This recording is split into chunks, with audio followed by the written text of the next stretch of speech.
What's up, Wastelanders? Hello and welcome to another episode of Tapes from the Wastes, a Fallout fan podcast bringing you news, gameplay discussions, lore, and all things Fallout and Fallout adjacent. We're back with another face-to-face live discussion episode where Eric and I have managed to sync up our schedules. Yes, I'm your host KDB, joined by my host Eric, aka Suliore, and we're here to talk about Fallout today. Lots of things to cover, and the main topic of today will, of course, be the new update to Fallout 76 and our reaction to the Once in a Blue Moon update. But here we are, Eric. How are you, buddy? It's nice to see you. Well, first off, let me get a sip of my coffee here. I drag Eric out of bed there we go. At an ungodly hour.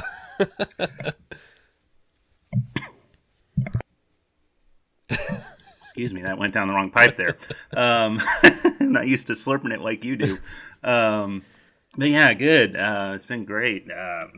It's playing a lot, and I'm sure we'll be talking about that here in a minute. But yeah, it's a little bit dark here because it's raining as well. But yeah, other than that, it's good. Cool. Yeah, no, I always appreciate you getting up bright and early because I've been up all day enjoying my Saturday, planning for the podcast and ready to go. So just to confirm before we start, I do have a beer. I have a Guinness to drink with my podcast. Usually I have coffee, nice. But it is Saturday. I said to Eric before we started recording, so I'm going to be sipping on my beer. It is a lovely day here. It's not raining. Summer is in full swing, but I've decided to lock myself away in the dark home studio office and record a podcast because who needs to be outside on a day like this when there's Fallout to talk about and Absolutely. Other things. So we're going to start with, before we get to Fallout in the new season, before we get to the new season update specifically, I should say, we're just going to talk about some gameplay as always. Eric, What's on your rotation at the moment? What games have you been playing, Fallout or otherwise? Well, there's always a lot, isn't there? Yep. Let's talk about the non-Fallout stuff first. So I've hopped into Redfall a little bit lately. Man, I'm still dealing with coffee going down the wrong pipe. So I am getting pretty damn close to the end of the game. The game's been out for a while, so I don't really care. Like if you don't want spoilers, then I'm not going to go into super details with it, but I'm on the second map, and I am up to taking down the two bosses, and I'm up to Bloody Tom, and god damn, is he difficult. You've said that you've finished it, yeah. But with what's the first boss? It's been so long. Hollow Man. Yeah. Is it Hollow Man? Yeah. There's a pretty obvious weakness with him. With Bloody Tom, it's not as apparent, and I'll get pretty close to knocking him out, but then, he's got his defenses, and it's nearly impossible to avoid those. So yeah, I had to step away because I was getting pissed. So there's that. Let's see, what else have I been playing? ESO's got their new chapter up. I've hopped into that a little bit. I'm taking my time with that because, of course, they don't really add a whole lot other than some smaller DLCs throughout the year. There's always a dungeon DLC, and then there's always the last story DLC that they wrap up with. So, yeah, I'm taking my time with that. Of course, this is focused around the Telvanni house of the Dunmer people, and then Hermaeus Mora, who thankfully Wes Johnson was able to reprise his role as Hermaeus Mora, considering they didn't have him reprise his role as Sheogorath in ESO. But he has since joined since then. He voiced Ardkadok in the Markarth DLC, so this isn't his first character that he's voiced in ESO. But it's always good to hear him. And then, yeah, of course, there's Fallout 4, which I've kind of taken a little bit of a break from, which I'll get into in the next episode of the Fallout feed when I send in part 3 of my feedback to them. But, yeah, let's just say that the Series S did not fix my crashing issues. Oh, no. Okay. That's a shame. It's got to be the save file, then, maybe. No, well, no, it's just Jessica Starr and I were talking about this when Fallout 4 first came out Yeah. for the original Xbox One. It was fine, but since then, updates have made it pretty unstable, especially around downtown Boston. Right. Okay. So, yeah, I got what happened was I got a little bit of far ahead with their roundtable schedule, and then Father's Day came around, and you know how Father's Day is for me. Yeah. So, apparently, Fallout 4 kind of became a comfort game for me, and I just finished the rest of Far Harbor. So, and then some.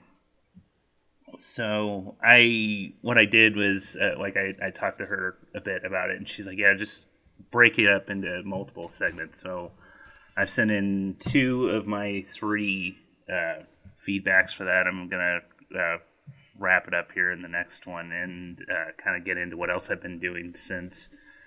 But yeah, there's I apparently am not able to finish the main story with this character, as well as one of the mods that we all thought would be fun to play through. Like I'd finished it. It's so stupid because I finished the main story with 2 other characters, both Railroad and Institute. But when you're playing with Brotherhood of Steel, which is my assigned faction, you fly into mass fusion on a vertibird. And I get to the point where you hop off the vertibird, like you jump off the vertibird onto the roof of mass fusion, and it'll crash right there. Multiple times, and I did this both on stream and off stream. Yeah. So I thought maybe doing it off stream would kind of alleviate some of the strain on it, but no.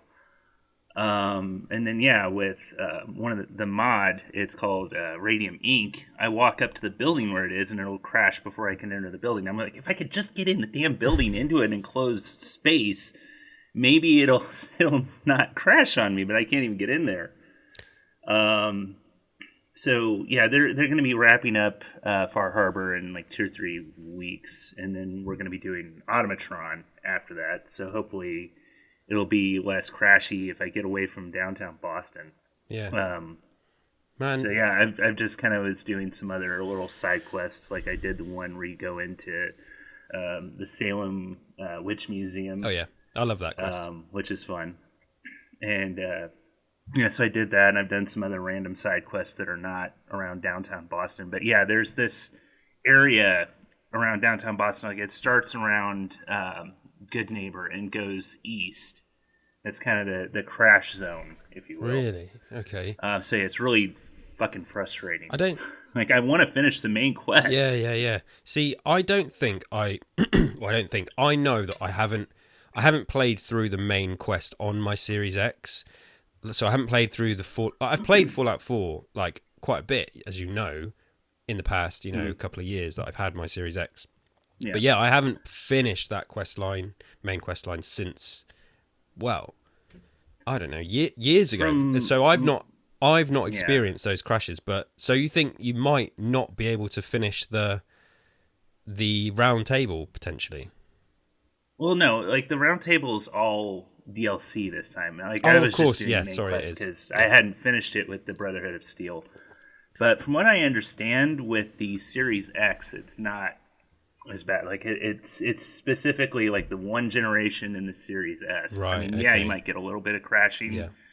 but not nearly to the degree that I am, where you can just kind of roam around, take your time, but I mean, even 76 crashes at times. Do you know what? It hasn't been nearly as bad lately, but it might be worth trying. I don't know if you've done this. Have you tried playing it?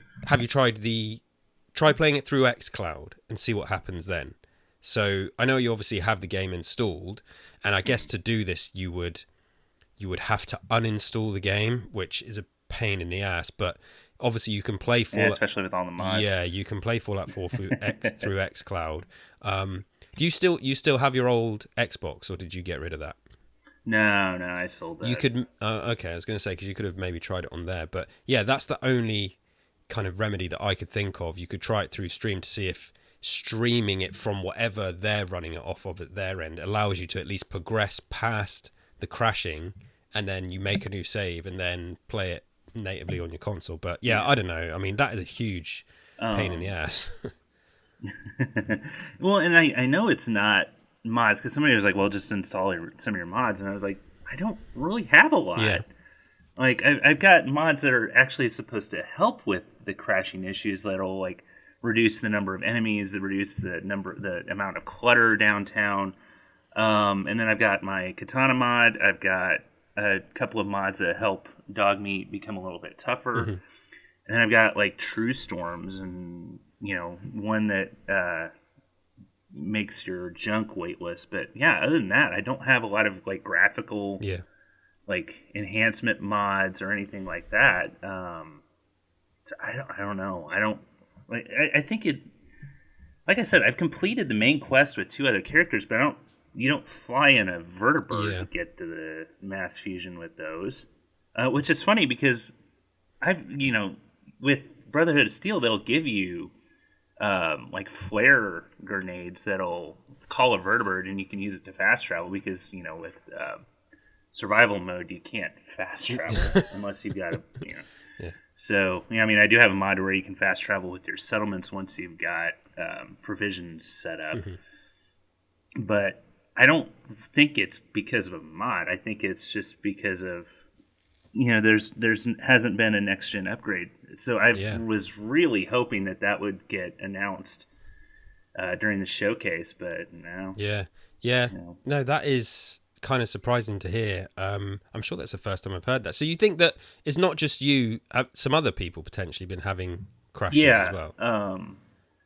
There's another person in the Fallout Feed community. Her name's Catherine, who is on a 1 generation. She was having a lot of issues also. Right, okay. And there was another guy, Green Dragon, who was having a ton of crashing on Far Harbor, which I was too at one point. One specific spot around the Grand Harbor Hotel, it was really bad, but I was able to work through that and get through it.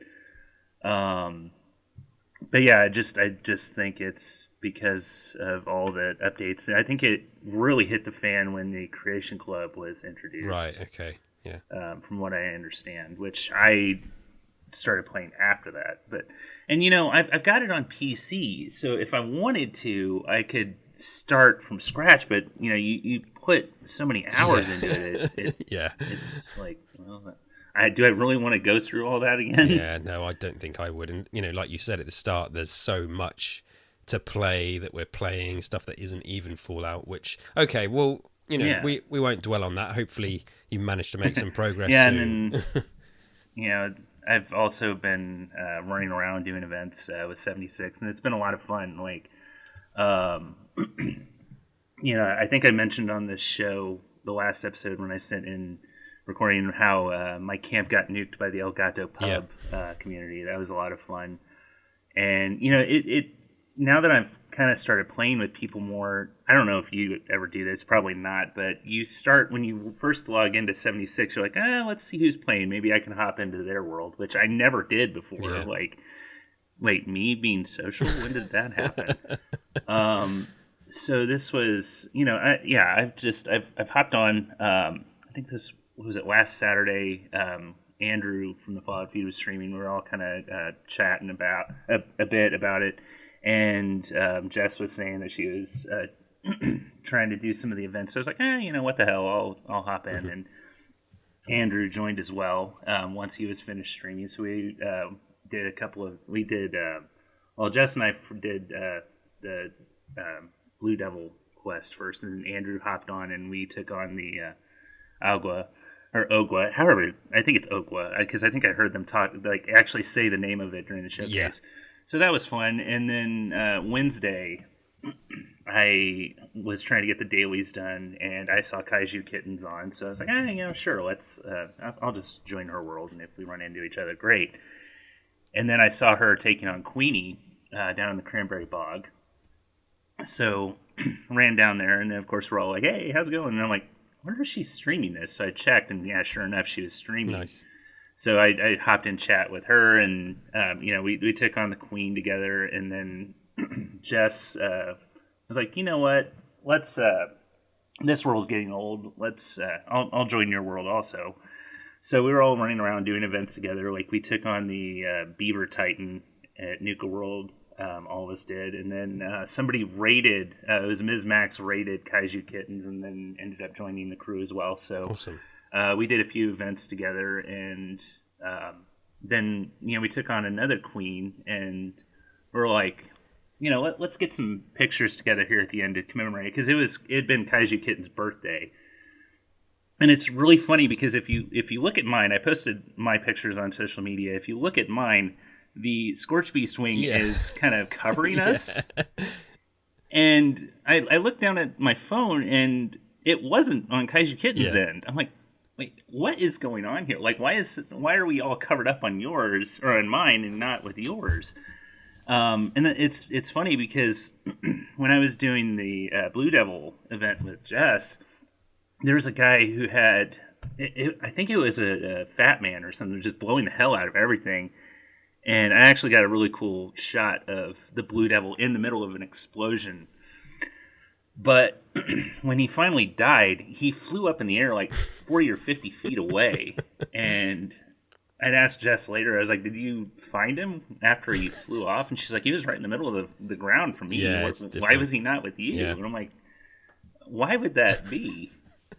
But it's been a lot of fun actually being sociable. I think last night I joined a world, and Shreds apparently was streaming. I joined a world where she was on, and not only that, but Lawrence and some people from the Modus Files community, we were all on the same server.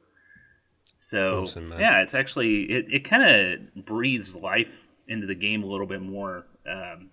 And it's going to change a little bit when I'm going to have to go back to working nights when the school year starts again. Yeah.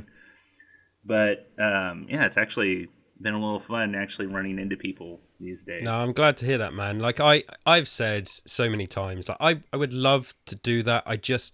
It's just kind of not how I'm set up to play Fallout, and with my schedule and stuff. Like for a start, and we're going to talk more about the season update in a minute for everyone listening. I promise we are going to get deeper into that, but it would be, I see you having fun with the guys, and that looks awesome. I mean, there's a few reasons, like for me, why it's difficult, and it's one, I don't really know too many people from the UK that are, my gaming buddies that play 76. So kind of syncing up with them is difficult. And then it's like, right, well, maybe I could join, you and some of the other guys. But then it's like, when I play is either early in my mornings when you guys are all asleep in bed, or it's my evenings when, okay, some of you guys might be playing, but when I play games in the evening, I'm so just kind of drained from the day anyway. Like say it's during the week after work, and then my wife and my son have gone to bed and it's kind of late here, and I think, okay, I'll just have an hour,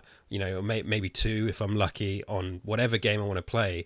And then it's not really where I'm in a position to kind of be on a headset chatting and getting excited and being sociable. It's very much more, right, I'll put my headset on because it's nice, like to sort of, soak up the gaming atmosphere, but I'm quiet, I'm not talking. Surround sound, so it's just not really how I play Fallout. And I talked about it a lot in the previous episode with the recent with the update that they announced that's coming next year. I've forgotten the name of it already. With Atlantic City, with the expedition. Oh yeah.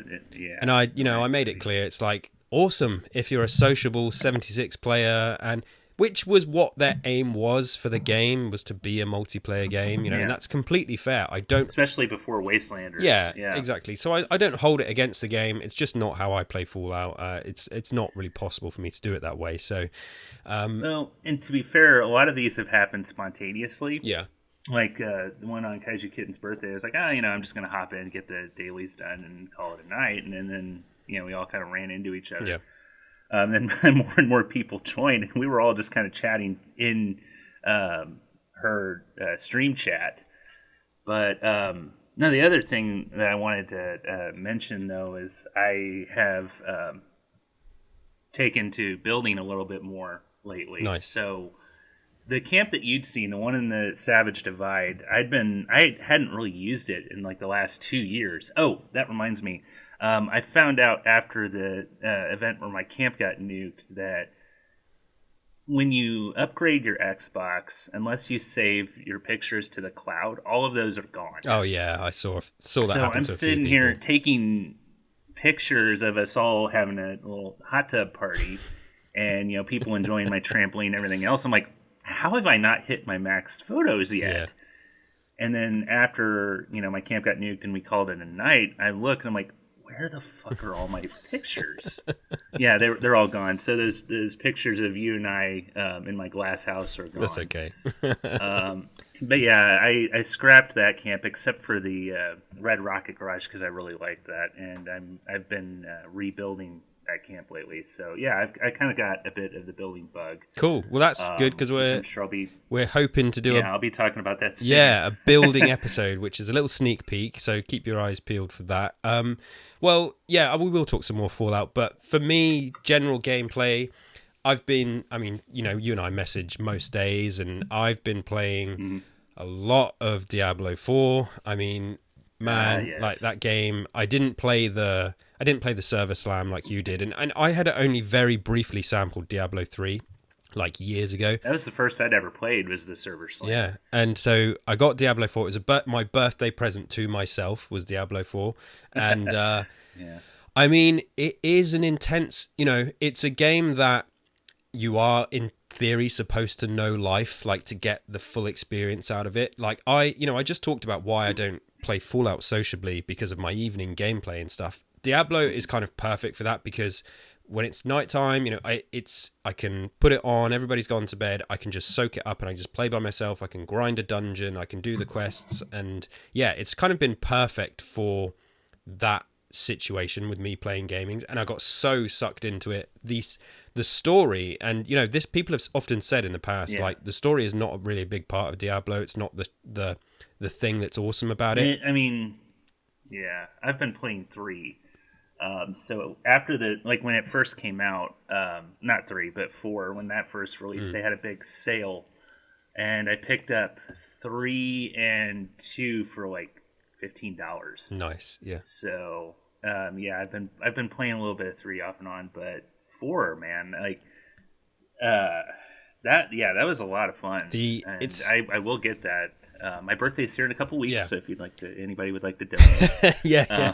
I'm not saying you have to, but donations are appreciated. Yeah, not expected. But it's completely sucked me in, and I've been, and I don't usually get that deep into these types of games. Like even with 76 and stuff, like the building and all the legendaries you can get, I'm very kind of peripheral and on the surface. I just kind of take what I can get and play the game and have fun. Whereas I know if you want to, you can really get into the nitty gritty of it. And so I've been doing that a bit on Diablo 4 and really paying attention to my build and stuff like that. And I finished the campaign.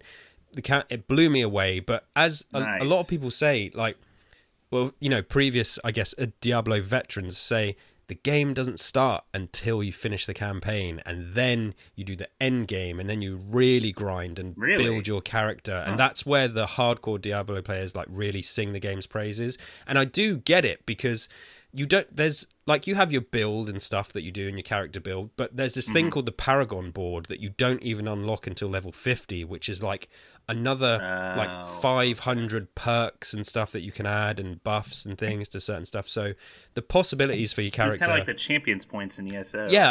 No, I think it is. And so the possibilities you have for your character are insane. I've just been playing as a necromancer. There's like 4 other classes, and I love the necromancer. Man, that's so much fun. The skeletons just running around helping you, like it's so good. Well, and then like exploding all the dead bodies just to kill more and add to your arsenal, like that's so satisfying. Yeah, it really is awesome. They become like my they become my little clan that I run around with. And the so coming up, there's like going to be an announcement this week for when the first season of Diablo 4 starts. So this is what I mean. They release the game, there's the campaign to play through, and you can build your characters, but there's going to be seasonal content where you're encouraged to start a new character and play through some of the seasonal story and get more weapons and more dungeons. Like, it is a no-life game, and I'm not no-lifing it because I have been playing some other stuff as well, but it's definitely, I think I have like, so I'm going to just check this right now because this is so unusual for me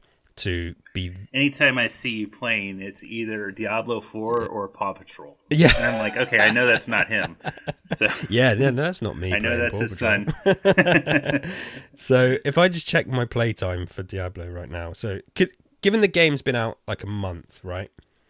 I have over 2 days playing in it, so so that's like 60 hours. Now Nice. for me, like for some people out there who play video games every day and stuff, they think, oh, that's rookie numbers. For me, to put in 60 hours into a video game in a month When you don't have a lot of time. no, it's unheard of. I'm lucky to get, like I say, an hour a day, but I was finding time to play Diablo like 30 minutes before dinner and 2 hours at night, and then on Sunday maybe I'd get an extended session to play. So totally sucked in, absolutely love it. But then also, I mentioned it was my birthday. My wife's gift to me was Sonic Origins Plus. So I've been just living the nostalgia of Sonic. I still need to get that. Yeah. That looks like a lot of fun. I wanted to get the physical version because I was waiting for, like, obviously it came out last year and now they've got Sonic Origins Plus, which adds some Game Gear games and you can play as Amy Rose as well. And I was like, great, I'll finally get the physical. And then I was literally ready to order it off Amazon, and I remembered that, and I think I've mentioned this on the show, my Series X disc drive is fucked. Like, I can't put discs in it. Yeah, I remember it's ridiculous. Basically, Elden Ring is stuck in the console at the moment. Yeah. And can you play it? Or is it I just can. not I can. functional at all? So for a while I Okay. couldn't. It wouldn't launch. It wouldn't boot. And after some like jamming around in there, like I managed to get it to launch. But now I can't take it out. When I press the button, like nothing happens. It's just it's. Ugh. So I couldn't get the physical version, so I caved and got the digital. And I think at some point I will get the physical for the Switch, because I have the physical version is really nice. It comes with like a retro style, like Mega Drive case. Yeah, kind of like what Sonic Mania did. Exactly. Yeah. And I have that version of Sonic Mania on the Switch. So in future, when I've got some spare cash lying around, I might pick it up for the Switch as well. So yeah, Diablo, a lot of Sonic Origins Plus, and then as of 2 days ago, AEW Fight Forever. I sent you a message about this yesterday. Yeah. The classic wrestling game is in full effect, and it's fun. Like, it is completely, like, you can tell obviously the video games are expensive to make, and this game, especially these days, I remember Tony Khan talking about like this was an expensive project to make this video game to come to life, and you can see parts of it where the money's been focused. I think the money has been focused on the gameplay, because anything outside of the match gameplay, so the story, the create functions, are very kind of thin on the ground. But then, like, at the same time, I don't really mind that, because since they announced they were doing this wrestling game, they said we want it to feel like those old school wrestling games that had a very arcadey nature to it, and it 100% does. So when I'm playing the season, I'm not really like I'm not disappointed at the lack of crazy in-depth story and high production value. Like, there's no voice. There's some voiceover clips. It's just very like kind of That's what I loved about like Attitude and what was the other one? The one that came before that. Warzone. Style. There was Warzone. Yes, yeah. The ones where you had the button combinations as opposed to like the control stick and all that. Yeah. Where it actually had the character voices, like they'd say something at the beginning of the match, like That was hilarious. Austin was like, "I'm gonna drop you on your ass, you piece of trash," or something like that. And then like you can also taunt, and they'd say something in the middle, like, "Oh, don't take this ass whooping personally, son." Yeah, I have both of those games over there, like in my collection of the classics. Yeah, as far as the gameplay those, I preferred the ones with the control stick for the finisher, like WCW NWO Revenge or No Mercy or whatever. That's what it replicates. Love the fact it replicates No Mercy. Yeah. I did love the fact that like Attitude and Warzone actually had their voices, and then with Attitude in particular, there was a cheat to have them like their voices go like Alvin and the Chipmunks. That was and so like if you're playing against Jerry Lawler and you punch him, he just lets out this like high pitched scream, and it was hilarious. I'd completely forgotten about that until you just mentioned it. But I'm like, yes, it was. I used to do it all the time. Yeah, great classic games. And so Fight Forever is, yeah, it's graphically it's pretty good. It's not the highest end, but it definitely feels a step above it's not an indie game. Like, it's got a budget to it, and it functions perfectly well. And then once you're in the match playing, it's great. Like, there's no complaints really. There's like, tag matches are always a bit kind of fiddly because of who you're fighting and who you grab and stuff, but that's like been the case with wrestling games forever. That's never been perfect. But and their meal ticket with this game was the exploding ring match, right? The barbed wire death match. And so there is no complaints about the gameplay. It's so easy. It's less complicated than the 2K games. So yeah, I've just been playing that the last couple of days, and it's very much that's a game you can just kind of hop in for 10 minutes and do a match and progress your career, and then just put it down and then just come back again another day. So yeah, so mainly Diablo, Sonic, lot of Sonic Origins Plus and AW Fight Forever, but also, of course, Fallout 76. The new season is here. We should probably move on to that and talk a bit more in depth. We had the Once in a Blue Moon update is here. Excuse me, with a new scoreboard, with some new events and 2 new cryptids. Eric, what's your before we talk about events specifically? What's your thoughts on the theme and the arrival of Once in a Blue Moon and the seasonal update? What's your sort of overall reaction to it? Well, the theme, oddly enough, is not the new cryptids for the scoreboard. The theme is like Hollywood. I really think that the cryptids were supposed to be part of the last scoreboard, and I thought they were at first, like, because it would make sense. It was, Cryptid Hunter, Rip Daring. Here's some new cryptids to hunt down. Yeah, and we got the Smiling Man. So when I saw that, which the Smiling Man's all well and good, and from my understanding, he got a little bit of an outfit update recently. I haven't run into him since then, but with you when they first announced the Ogwa and the Blue Devil, I thought that this was going to be kind of the scoreboard part 2, but no, they pushed it off to the new scoreboard, which is fine, but it was kind of confusing at first, and people were like, no, that's not going to be out until June. I was like, are you sure? And then I looked at it, I was like, shit, I said on the show that it was going to be scoreboard part 2. That's fine. But what have you. But yeah, the overall theme of the scoreboard is kind of like Hollywood. So a lot of the rewards for the scoreboard are build items that kind of give you that Hollywood set vibe. Like, there's an applause sign, there's lights that look like Hollywood stage lights. The build kit is kind of a theater, the one at the end. So you can build your own theater, which I think it was Rad Rux, part of Jess's United Wastelanders crew, actually built a theater in his shelter. He was showing it off, I think it was a couple of weeks ago on her Everything Camp stream.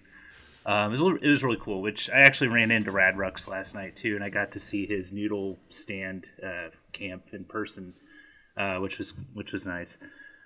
Just man, the shit that people build in this game is incredible. And how they can, like, number one, having the idea, but number two, actually going about and being able to build these things. It's insane. And here I am just building a cabin in the woods. Same. But yeah, it's a lot of it. Like I think I said this before, but like the scoreboard for this season is a builder's dream. I mean, yeah, you're still going to get your armor skins, your weapon skins, things like that. And then they added some score boosters sporadically throughout the board. Which, this, I guess, isn't actually proven, but from what people are assuming from when they announced with the... it wasn't actually a roadmap, but the season projection, like schedule, people are thinking that this season is only going to be 10 weeks long. Right. And I was thinking maybe that's why they're giving people these score boosters, but again, this is all an assumption. Mm-hmm. We don't know that for sure, and maybe they very well could have had this planned from the beginning, but it's appreciated on my end because I mean I got first for a month last season, and I didn't do that with this one, just because I'm trying to buy Zelda and Diablo and all this other shit. But too much to buy, too little money. Yeah. But yeah, those score boosters, we only get one per when they have them on the board. So you have to plan when to use them. And I've seen a couple of people did just go ahead and buy the scoreboard outright because of what was on it. Like I said, builder's dream. But there are people who have been grinding the scoreboard incessantly and have actually finished without buying any of it. Mm-hmm. How the hell do you do that? I mean, but again, if you've got first, you get access to more score boosters. And then it's just going about grinding West Tech for a few hours a day or whatever. Yeah. And just getting out there and doing all these events, which, we'll talk about the events here in a sec. But, yeah, overall, I think it's been a good season. A lot of people hopping in for the first time in a while. And, there was also the PTS, which I'm sure we'll talk about here in a bit. Yeah, we'll get to that in a sec. So... yeah, I mean, I kind of agree with you. It's really nice. I love the Hollywood theme. And I always take interest in. I talked about the Rip Daring one. I always appreciate the artwork and the style. My favorite image on the scoreboard is it's like a Protectron with he's like a director. He's got the megaphone and stuff like that. So I just love all that stuff, and I really, really wish more of that kind of thing would be made available sort of outside of the board in kind of imagery that we could use as wallpapers and stuff like that. But anyway, I mean, yeah, love the theme, and definitely, like you say, some of the items. I think I'm only level 14 so far on the board. I've just been playing. I've played a few hours, a couple of hours, but really, really like it. I keep trying to hook myself back into the scoreboards. The previous 2 or 3 seasons, I've got a quarter of the way through. It's barely nothing. But this time, I'm in there early. I've kind of got hooked early. I feel like I'm going to make some good progress. And then you've touched on it, the score boosters. I mean, for me, this is for somebody that doesn't have the time. And whenever I say this stuff, it sounds like maybe I'm slighting people that play loads of hours of Fallout. I'm not. I wish I had more time to play it. I just don't. My job takes up a lot of time. My home life takes up a lot of time. I do a lot of podcasts like you do as well. So spreading myself out across these games, and I could not play Diablo and just play Fallout 76, but Diablo's grabbing me. You play something else. Yeah. So, but that being said, I'm liking it so far, and what's on the scoreboard is appealing to me, so I'm going to keep making progress. And the score boosters, now I saw when you so you need to tell me here, because I have never been involved with Fallout First at all. Are these new, or have they just been exclusive to Fallout First in the past? Yeah, they're new. Yeah. They were introduced this season. Right. So gotcha. The way they work is you have them, and you go to the actual scoreboard screen, and it'll show you how many you have, and then you hit the start button to use it, and it lasts 24 hours. Of real world time as well, doesn't it? So not... Yeah, real world time. So if you could start it toward the end of the day, the first day, get your dailies done, and then hop in when it flips over to the next round of dailies and get those done. And they also work for weeklies too. So the last time I didn't realize that when I first my cat is driving me batshit right now. It's okay. It's not a podcast without your pets appearing, Eric. We know this. Apparently not. Come here, Yoda. Come here. But you get 20. Is it 25% boost to your score? Is that right? Yeah, which is huge. So, that's such a big boost. The best way to do it is when you go to do your weeklies. Yes, because it works for weeklies as well. Yeah. So that's how I'm halfway through the board right now. So I actually was able to get all but one of my weeklies done in one night. I had to reroll a couple. Some of them were really annoying. There was one that was cripple 30 Wirework. Yeah, I had that. I have that one. Fuck that, man. That's ridiculous. And then, we've mentioned I don't really do daily ops much. And although whenever I'm on with Andrew, he always has to do a daily ops, even if it's by himself. So it was a couple of nights ago, I hopped on and, he found me and joined a team with me. And then he's like, all right, well, I'm going to go do a daily ops. I was like, he's more dedicated man than I. And the worst part about it was double mutations was going on. And oh, God. Who likes double mutations? So, and the mutations for this particular asshole were armor piercing, so he'd kill you in a couple of hits, and freezing. Oh, my God. So it took us like 20 minutes to put this guy down. Yeah. And it was just the two of us, so he kept like picking us off one by one. But we did it, and even during the middle of it, I messaged him. I was like, "Man, fuck this guy." Well, the thing is, and yeah, I could see the appeal of doing it if it's going to help this score boost. Because now, so the reason I asked where they knew, because I wanted to check, because I saw some people reacting to them on Twitter, and I saw some negative reactions, people calling them like pay to win, which is not what they are. Like, this is not a pay to win thing. Not. You get them in this. You get them in the scoreboard. Even. Yeah. You get. I mean, granted, it's not like every 10 levels, but it's like once every. But for people like halfway through or whatever. For people like me, and I've talked about the economy of the game in the past. I'm not going to harp on about that again. But me being able to grab a few of these score boosters makes me want to play the game more, because I know my time will be, it's more efficient. So funnily enough, Diablo just did a huge update where they hugely buffed the XP. Like with some of these things called nightmare dungeons, you now get like 3 times the XP from doing it, and everyone's like, yes, that's the right thing to do, because the grind between like levels 70 and 100 was just kind of just not that's like veterans dungeons. Yeah, it's like not possible for normal people with normal lives and stuff like that. So when I see Fallout doing this, the score boosters, I welcome them. I think they're not giving me any advantage over anybody. All they're doing is allowing me to complete the scoreboard quicker. And yeah, I don't remember people complaining about rerolls. Do you? I mean, it's kind of the same thing. It's supposed to help you, but I don't remember people going, "Oh, that's pay to win." No, yeah, no. I saw. Granted, you get rerolls every day, but still, it's like, I did see other people saying, this is not what it is. It's not pay to win. So there was sort of, people are clear, but there was just maybe a people who got a bit too.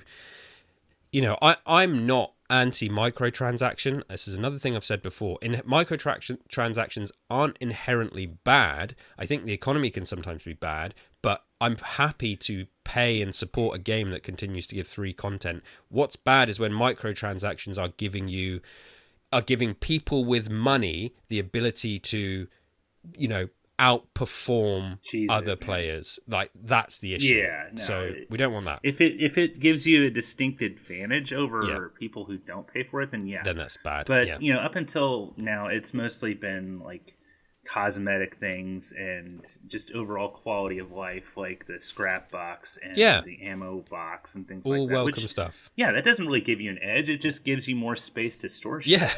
Which I need, like it's... Yeah, so God forbid we get a bigger build budget. Yeah. But, that's a whole other tangent. I welcome the score boosters. Like, right, it's making me play. Like I say, I played this morning for a bit, and because I completed a bunch of weeklies, I think I got 3 levels in 45 minutes, and for me that's like unheard of. And that wasn't through doing any kind of intense grinding, through West Tech or anything like that. It was just by ticking off a few dailies, dailies and weeklies, like quite easily. And like one of them was I think it was, what's on at the moment, acquire 25 or 20 different Nuka-Colas. And so all I had to do was just... I think it was 30. Yeah, you get a lot of score for that, but then you can just go to the vendor and just buy some, and then bang! Like, I've ticked off that weekly and got 25% extra to my score, and there's me really happy because I've made progress on the scoreboard. So, yeah, they're great as far as There's a couple of... collectrons that'll help with that too, like the one from the Nuka World one. There's the Nuka Quantum collectron, which will actually go and collect Nuka Colas for you. So that definitely helps too. Yeah. But and also I think there's just a standard Nuka-Cola Collectron as well. But that one wasn't bad. And then of course you can go to Nuka World and go to the fountain machine and buy a bunch of them if you got the caps. So those I don't mind. It's just some of them have gotten a little tedious. Like again the Cripple 30 Meyerwerk limbs, which I re-rolled that. Yeah. But then there was the one, and this I think this was happening the night that I was playing around with Kaiju Kittens and the crew. There was one to collect Meyerwerk eggs. Yeah, I saw that one. And I went there on a couple of different I tried it again. I tried it on one server before I joined Kaiju Kittens server, and I'd go up there. The eggs were right there in view, and they weren't collecting. Oh shit! And a couple of them would explode, and of course, and have the little hatchling come out. But the ones that were still not collecting, and people were like, "Oh yeah, that's because they were already collected." This was by the Ohio River Adventures or wherever it is, which is the closest it'll ever come to being in Indiana, because Indiana does sit on the Ohio River. But that's a whole other ordeal. It's either that or Chicago with the Tactics games. Or Brotherhood of Steel. But it's like I tried this on a couple of different servers, and it just was not collecting, even though it was right there in view. But again, so was the Scorch Beast wing, which wasn't showing up on the other people's ends. But I ended up re-rolling it also, because I didn't honestly know where else you could find Meyerwerk eggs. Yeah. It's just it's nice that they change things up a little bit as far as the dailies and weeklies go. Just gonna say that, but some of them are a little annoying. Let's talk about events. So the two new events we got. I'm gonna give you my first experience when I first signed on after doing logged on after doing the update. The event was live, and I thought, oh, okay, great. I'm gonna go straight into it and try. And so the two events are, oh my god, Beasts of Burden. Is that one? Yeah. Beast of Burden is the Ogla. What's the other one? And Safe and Sound is the Blue Devil. So, which I've done a lot more of the Blue Devil than the Ogla. See, it's a complete opposite for me, man. How funny is that? So when I first logged in, Beast of Burden was up, and I ran over there, and the event was glitched, and nothing would launch. It wouldn't start, and then I noticed that it wasn't the top of the hour, but the event was live. Yeah. So there was some of them aren't the top of the hour. Yeah, that's always a good time. But I think it happens every 15 or 20 minutes. Yeah. One of them, and they'll kind of alternate. But I think this was an issue, like a display issue or something, because even the character that you speak to at start to launch it, he wasn't responding to me, and then I would go. Is it Lenny Casa or Casca? I think He's so. Yeah. Vinny Casca's brother or son or something, like cousin. He's related to Vinny Casa of the Blue Ridge Caravan. Oh yeah, that's right. Yeah, because it gives you that thing in the little blurb for it there. But ran over to the swamp area, and you couldn't do anything. It was all bugged and glitched out. And I thought, and that really put a downer on me straight away with it. It really annoyed me. But I logged out and logged back in, like half an hour later, and got the event working and played it straight away. Had a blast. Really loved that event. Kind of straightforward. It's a bit fiddly having to run up to that top tree place and grab the supplies and get back down, but you need a jetpack. I was Secret Service jetpack. thinking about this today, because I'm one of these players out there that still doesn't have a jetpack, and I was thinking today, I was like, I need to make that my like own personal quest, and I need to just press on ahead. That was one of my goals, was getting all the Secret Service armor and then putting the jetpack on it, because that's like one of the only ways you can have a jetpack without using power armor. So I love that quest, and then you blow off the doors and drop the cargo on the cow, and then the other one I've only done once, but that didn't feel as kind of in depth. I think it was just the other one's basically just felt like a wave thing with enemies. Like I say, I've only played it once. Yeah, Safe and Sound is kind of a wave. Yeah. And that's one of the great things is these events are so completely different from each other. Safe and Sound, you're defending a generator from waves of enemies, and then Razor, the Blue Devil, shows up at the end. Tokar and Razor. Yeah. My first instinct when I saw those. But yeah, and I've gotten some. I've taken I've gotten into like taking like screenshots, like pictures in game too, and trying to make them look artsy and everything. I'm sure you'd appreciate that. And yeah, I took some. Like it's really hard to get shots without going into photo mode. But yeah, there was one event in particular where I actually did risk going into photo mode, and I got a couple of really cool shots. Yeah, I've done it too. Where yeah, he was kind of running around, and then there's one where he's like straight up charging at me. I got him right as he ran up and gutted me. Yeah. But yeah, and then I got a couple of cool shots of him like howling after he got hit with a cold shoulder. Nice. And then one where he'd just gotten his head blown off. But yeah, I've really taken into getting in-game pictures lately too, especially with Fallout 4. Yeah. These events, like I say, I know they're nothing kind of hugely extravagant, but I definitely prefer the Beasts of Burden one because, as I say, it just feels like there's actually something to do. Like I love the design of the cryptids, and the Blue Devil like design is awesome. And I did say I've only done that event once. Maybe I need to play it some more times, but I prefer the other one. The way that Ogwa just like the way he goes into his shell as well, and just retreats and becomes like invincible for a bit. By the way, people, when he does that, don't shoot him. You're wasting ammo. Yeah.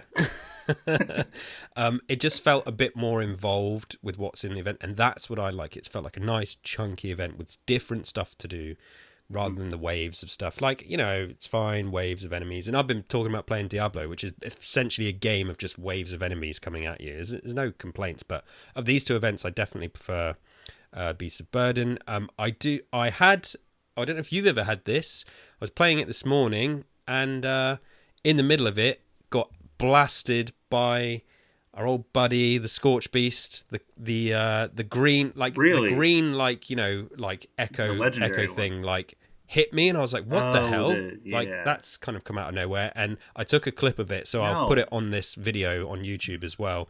We were in the middle of fighting the Ogwa, and then just flying around the sky and landing in was a Scorch Beast as well, just to add stuff into the mix. And I think that was pure chance. It's not part of the event, but I've never had that happen. That made it pretty intense, and got some nice loot after that. But yeah, that I thought was hilarious. But yeah, your experience, the events, what's your favorite of the two so far? Well, like I said, it's hard to compare the two because they're both so different from each other.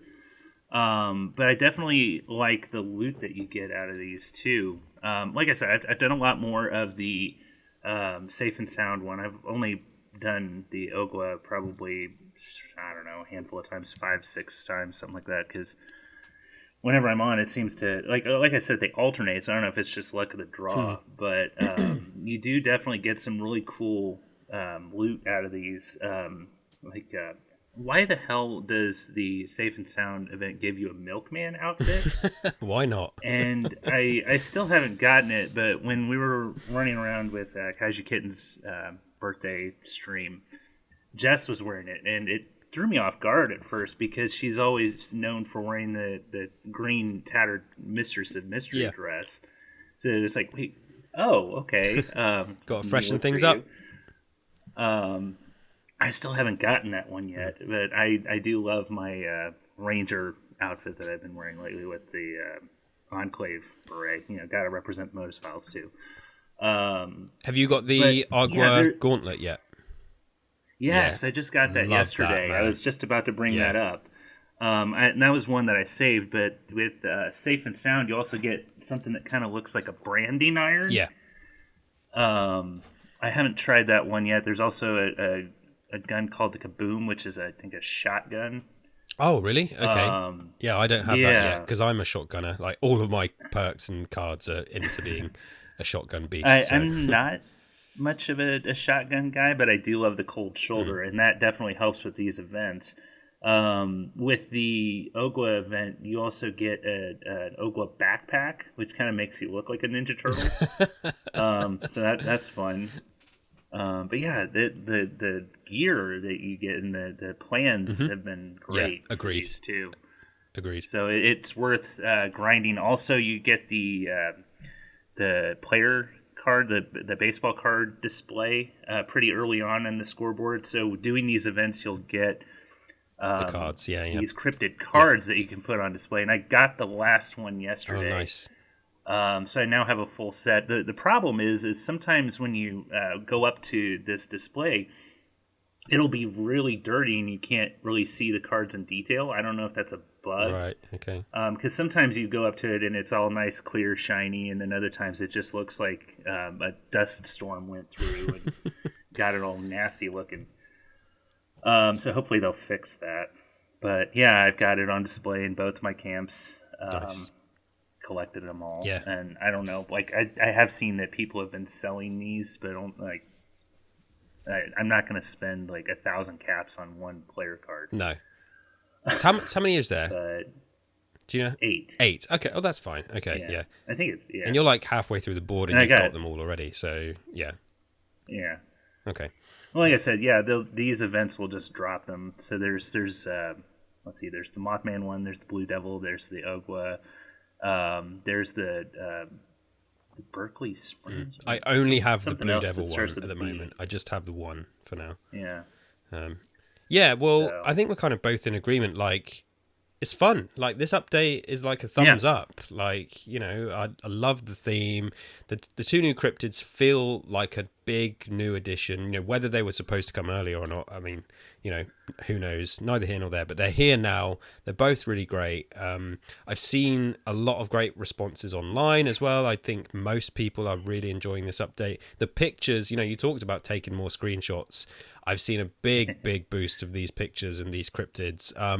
One of the funnily enough, as silly as it is, you know, this is, you know, it's fun because this is how social media works. But one of the first things, you know, I got was the little plushie of the Ogwa and just sat him on my bed in my camp, took a little close-up picture, and I was like, I never need to unlock anything ever again. And it was a picture of him, and I think it's like our most liked tweet in years, you know, because everyone's like, yes, There's a it's bug awesome. with the plushies lately too. Oh, really? Where a lot of them are turned around. So people will put them on display, and they'll, like, if they're against a wall, they'll just come back and they'll be facing the wall. That sounds, yeah. I wonder if that's like a purposeful thing. I hope it is, because that's awesome. If that's the devs just like messing with people, I really like that. But yeah, with the new cryptids, also you can run into them in the wild. Oh yeah, not I even saw a in clip an of that. event. Yeah. From my understanding, the Ogwa is kind of like the Mega Sloth, where it won't be hostile at first unless you start shooting it. Which, you know, I do run into the Mega Sloth sometimes, because there's one that'll show up sometimes not far from my camp in the mire. Mm-hmm. But yeah, and you can just go up, take a nice little photo with him in photo mode, and he won't rip your head off. I have seen some people have antagonized him. Yeah. But Blue Devil, yeah, definitely he'll be hostile if you run into him. I guess maybe he's more like the sheep squatch or something like that. Cool. But yeah, I actually have not run into them in the wild yet, but I have seen a couple of spots where people have said they run into them. So be on the lookout. No, I definitely will. And I am going to be playing this more. Like I say, I finished that Diablo campaign, so I'm going to be doing some of the seasonal content, but it feels like I did my bulk of it. So now I'm going to focus, certainly in these early stages of the new season, focus on Fallout 76. I feel like there's nothing coming out now until September, you know, until Starfield arrives. You know, we're going to be obviously covering that more on Starfield Sandwich as well. Go and follow that. We did the big announcement on the last episode about that podcast. But yeah, between now and then, like, I have Diablo, have AEW Fight Forever, and Fallout 76. This season is going to tide me over, and yeah, looking forward to plowing my way through it.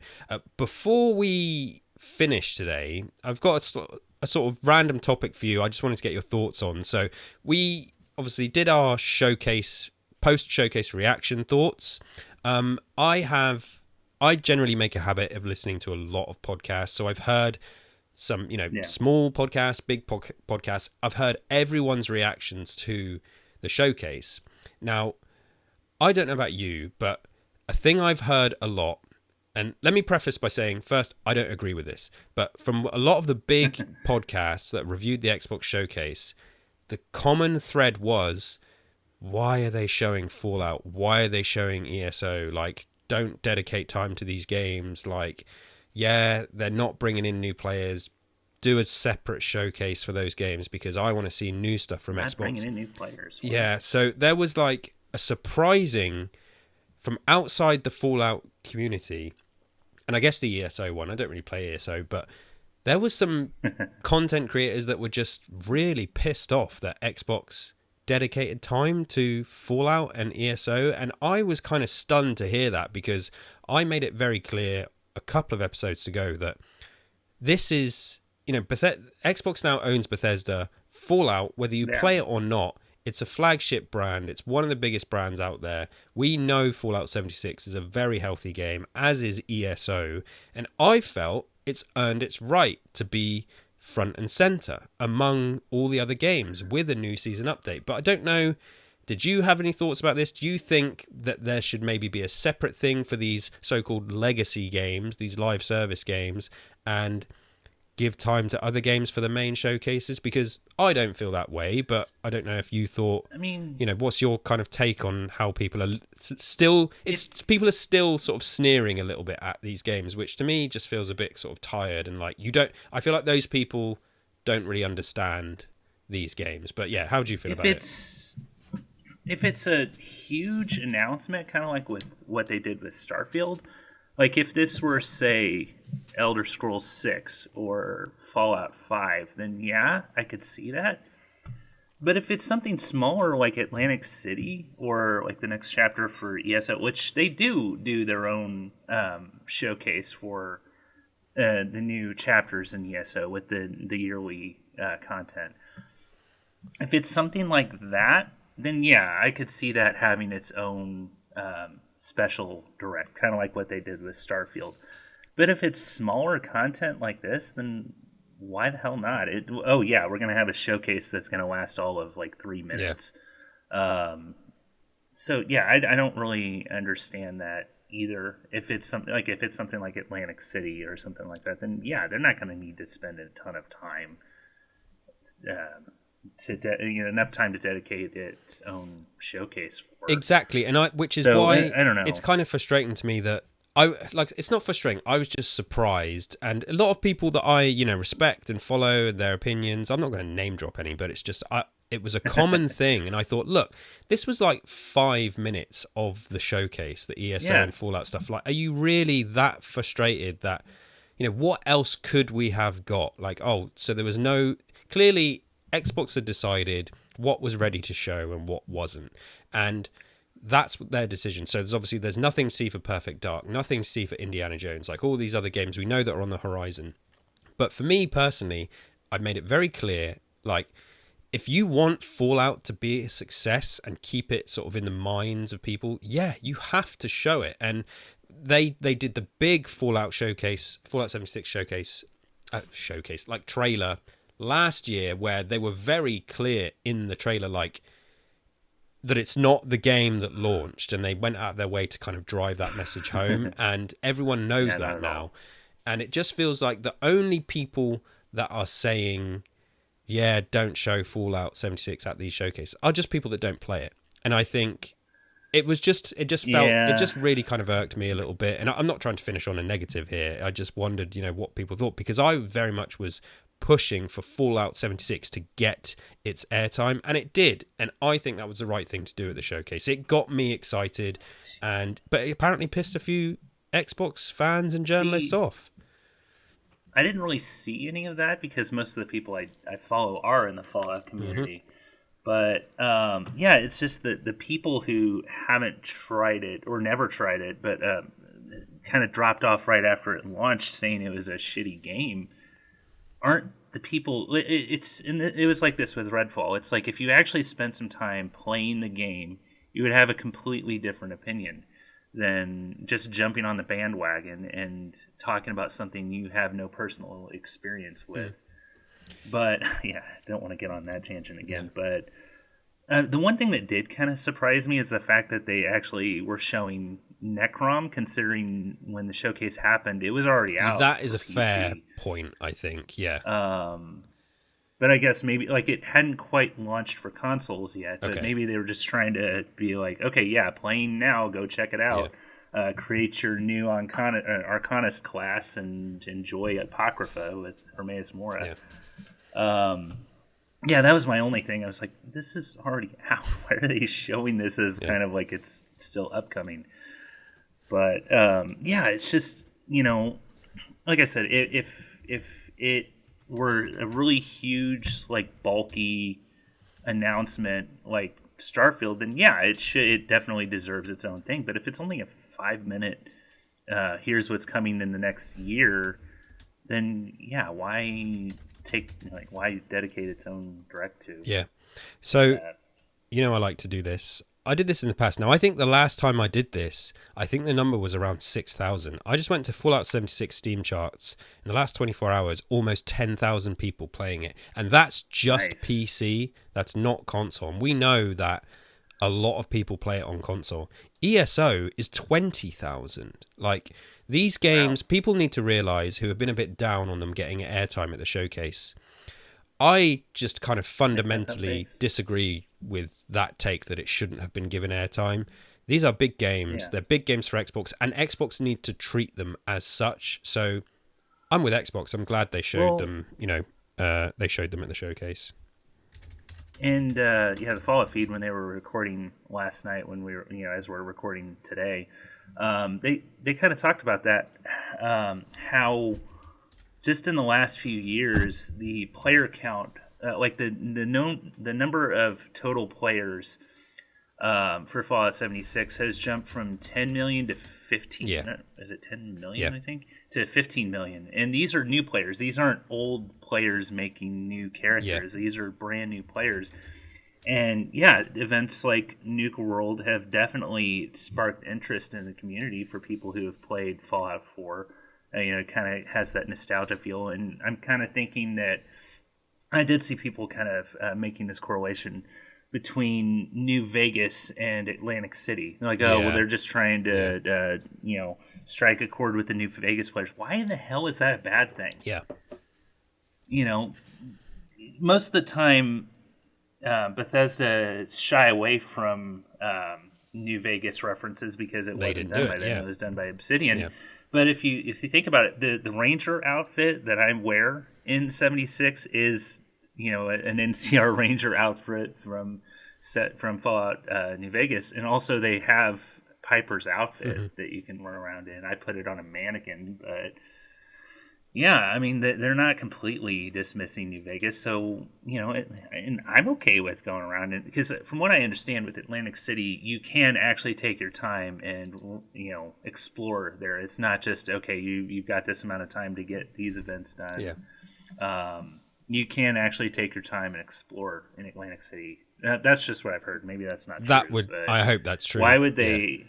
Yeah, it's like, why would they have a casino if you can't actually go and gamble some caps a little bit? Hopefully that would be awesome, because that just kind of means I think they would have listened to feedback then, it's particularly from people like me that with expeditions, like, what's the point in me doing them?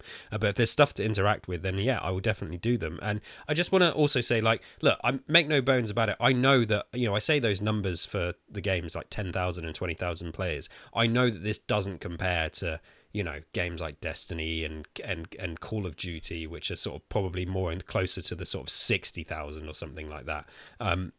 But I just think not me, though. Yeah, well, exactly, and especially with Call of Duty. I just think that we know the community is healthy. We know the game is good. We know that the support for the game is kind of unbelievable. The content that we get, and I've made it very clear my opinions on the economy of the game and stuff like that. I'm still playing. I'm still here. I'm still playing. I still love what they do, the work they put in, the way that Bethesda and Fallout highlight community creations as well and stuff. It is such a solid community of players, and the connection from the developers, I think, cannot be, praised enough. So I think it would have been a mistake not to have them front and center with everything else, because it keeps it there, keeps it in the background. So rather than not show it publicly on any big stage for the next 10 years, and then by the time the next game comes around, nobody cares about it. So yeah, I think the good thing that Xbox is doing is there's kind of something for everyone at the moment. That showcase was so diverse, something in there. It feels like Xbox is definitely becoming the home of the RPG as well.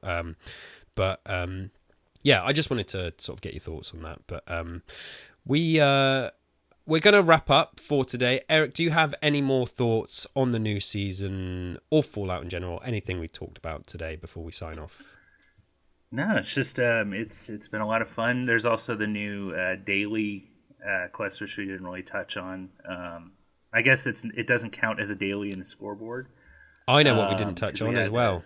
Is the player test server, which we were going to quickly touch on. For those who aren't aware, you take it away, because I know we were talking about it before the show as well, but just sort of tread carefully with what you say. But I mean, I don't play on PC, but they again, Fallout feed, good friends of ours. They were talking a bit about it. Ray created a new character, and which he never plays 76 these days. So the fact that he actually did says a lot. Shout out to Ray. But they didn't. They were kind of coy about this whole thing. They're like, "Oh yeah, there's going to be a lot of new things that are going to be really noticeable. We won't tell you what those are, but we'd love to hear your thoughts on it." And it specifically said something about people who make fresh characters. So again, I don't play on PC. I do have it on PC, and I could, but I spend most of my time on Xbox. So from what I understand, one thing that they incorporated is the fact that when you first come out of the vault, you don't have to grind up to level 20 like you did in the past. Yeah. You can actually just go ahead and skip to level 20, so you can go ahead and start doing the Wastelanders content. That's cool. That's nice.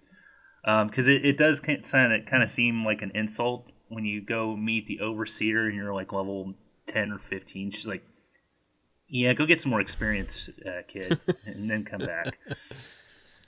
Other than that, I'm not really sure. I know that people were data mining this, and there's been a lot of pictures that have come out for stuff that's going to be with the new scoreboard. We're not really going to talk about that here, but if you want to go see pictures, they are out there. I thought a lot of that stuff looked really cool, and I'm looking forward to it. But again, it's kind of hearsay until they actually make an announcement. Yeah. But yeah, I'd be interested in seeing what is in the new public test server. But of course, that's a whole other like 100 gig download if you want to do that, and I don't have the space for that. Yeah. So and then the other thing that I was just going to say, like, this is why I can bank on Ray, like listening to the Fallout feed, because I know lots of people do, and but I feel like he's the one that's always like, when that opportunity is there to check out what's going on, and you can always refer to him like, Ray, what was in the test server, and he'll be able to just pull it from his mind. So I know and he's like, well, and that didn't affect my scorecation at all. Yeah. Like, I didn't get score points for that because he is not about the scoreboards at all. Yeah. Because I mean they definitely, there's a reason why people call it the chore board at times. The other thing that they did announce is the fact that the Alien event is coming back next week. So that starts on Tuesday and goes for a week. So, I'm glad that things like the Mothman Equinox and the Alien Invasion only lasts. It only shows up for like a week or two out of the year. Yep. But it's definitely fun to do it while it's there. And then after, I don't know, 5 or 6 times, you're like, okay, yeah, I'm kind of done with that. So see you next year. Yeah. Awesome. But yeah, no, anything else? Because I'm going to wrap up with plugs in a second, but any final thoughts on the season and moving ahead with 76? Yeah, it's been a lot of fun getting in there and doing these events with people, or solo if you only have a limited amount of time. But yeah, if you've got the time and you've got some friends on, just hop in a few. Because like I said, they alternate. So if you're on long enough, you can get multiple done and get that sweet new loot. Yeah, I'm in the same boat as you, really having a lot of fun, and definitely going to do my best to finish this scoreboard because, as I say, I need something to tide me over till Starfield gets here. That's going to be it from us today. Of course, you can find us on Twitter at TFTW Pod. Come and interact with us. We want to try and get more of your community responses. We always say we want to feature more of your opinions. Speaking of which, we did have one. Oh, we did have one, did we? Because I thought we had no replies to our tweet. Yeah, we had one. Let me go bring it up here. It's a lot of people liked it. And thanks for the likes and the engagement. But yeah, let us know your thoughts.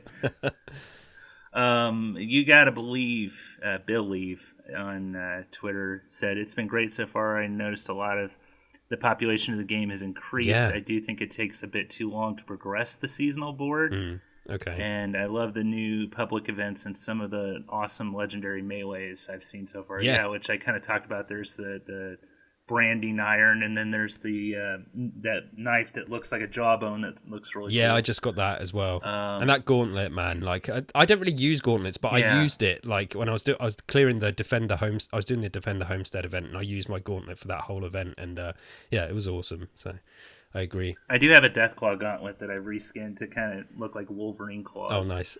Kind of makes you feel like a ninja at times. But yeah, the Ogwa one does look really cool. It's basically an Ogwa head, kind of like the bear arms. Yeah. But yeah, that is our one response. I almost forgot that we did get Thank you for your response. Yes, we love to feature more in future, so do come and interact with us. If you enjoy the podcast, give us a subscribe. If you haven't already, please consider give us a rating on Apple Podcasts, a review on Spotify. If you're watching on YouTube, subscribe, like everything that you're supposed to do on the internet. Please, come and interact with us. Let us know your thoughts in the comments as well on the new season. Come and check out our other shows. Eric has Super Nintendo and Tamrielic Adventures. I'm part of First Aid Spray, Gears Intel, First Aid Spray for Resident Evil, Gears Intel for Gears of War, Two Carrots podcast, and we both also have the Starfield Sandwich, which, the first couple of episodes are out now. We're covering Starfield, getting hyped for that game. Thank you to everyone that's listened to the show already and joined us on Twitter. Links, as always, are in the descriptions, everything. Come and find us. We're always doing lots of stuff. And until next time, stay safe out there, Wanderers. Bye, everybody.